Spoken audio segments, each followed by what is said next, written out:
अरे, राजा तूतन खामुन, लड़कपन का राजा, सुनहरा फराओ और चलो मानते हैं इतिहास का सबसे मशहूर टीनेजर। लेकिन क्या वो सच में एक ताकतवर शासक था या बस एक मासूम लड़का जो पारिवारिक ड्रामे, बुरी किस्मत और एक बेहद गड़बड़ दफनाने की प्रक्रिया में फंस गया? चलिए पता लगाते हैं। सोचो, तुम 18 साल के हो, दुनिया की सबसे शक्तिशाली सभ्यता के राजा। तुम्हारे पास सोना है, ताकत है और शायद 80 के दशक के किसी रॉक बैंड से भी ज्यादा आईलाइनर। जिंदगी मस्त चल रही है, सही?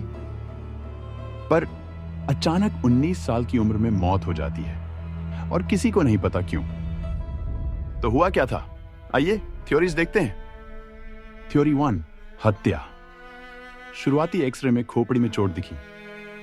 कुछ लोगों ने कहा कि उसके मंत्रियों ने उसे मरवा दिया, बट बाद में हुए सीटी स्कैन में सिर पर कोई गंभीर चोट नहीं मिली। तो क्या यह मर्डर मिस्ट्री है या फिर बस एक गलतफहमी? कोई शेरलॉक होम्स को बुलाओ। थ्योरी 2, रथ दुर्घटना। हड्डियां टूटी हुई थी, छाती गायब थी। अरे ये तो अजीब है। शायद तेज रथ दौड़ में दुर्घटना हो गई। एक रिसर्चर ने तो कहा, हो सकता है कि एक हिप्पो ने हमला कर दिया हो। सोचो, एक शक्तिशाली फराओ और उसकी मौत एक गुस्साए दरियाई घोड़े की वजह से हुई। इतिहास की सबसे शर्मनाक मौतों में से एक। थ्योरी 3, मलेरिया और टूटी हुई टांग। वैज्ञानिकों को उसके शरीर में मलेरिया के परजीवी मिले। इनब्रीडिंग की वजह से हड्डियां पहले से कमजोर थीं। उफ। और उसकी टांग मौत से ठीक पहले टूटी थी। शायद इन्फेक्शन हुआ। यानी हमारे प्यारे तूतनखामुन की किस्मत ही खराब थी।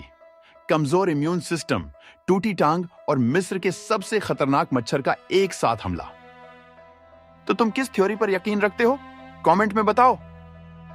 कहा जाता है कि जिसने भी तूतनखामुन की कब्र में कदम रखा उसकी मौत तय थी। लेकिन क्या वाकई? लॉर्ड कार्नारवन, जिसने खुदाई फंड की थी, कि जल्द ही मौत हो गई।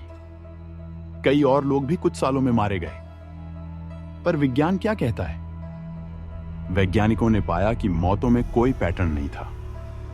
और हावर्ड कार्टर, जिसने कब्र खोजी थी, 16 साल तक जिंदा रहा। सच कहूं तो अगर मैं तूतनखामुन होता तो मैं भी गुस्से में भूत बन जाता। सोचो, तुम शांति से परलोक में हो और फिर लोग आकर तुम्हारी चीजें लूटने लगते हैं।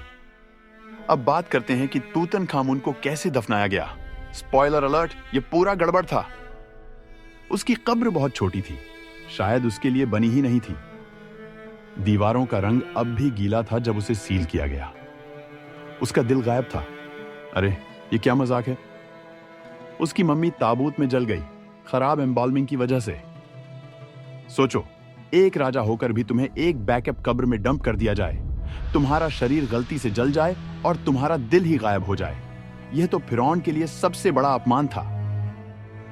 अगर तुम एक प्राचीन मिस्री राजा होते तो अपनी कब्र में क्या चाहते? कमेंट में बताओ। अगर तुम सोच रहे थे कि तूतनखामुन की कहानी इससे अजीब नहीं हो सकती, तो जरा ध्यान दो। उसकी एक खंजर अंतरिक्ष से आई थी। एक 2016 के अध्ययन ने पुष्टि की कि खंजर की धातु एक उल्का पिंड से बनी थी।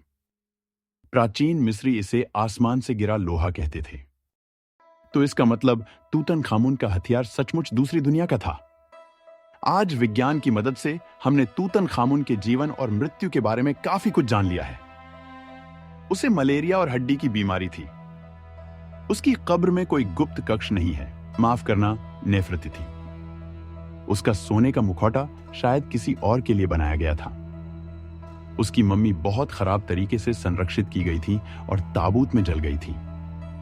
यानी ना तो उसे मारा गया, ना कोई श्राप था, और उसकी दफन क्रिया पूरी तरह बिगड़ गई। पर हां, कम से कम उसे इतिहास की सबसे शानदार कब्र मिली।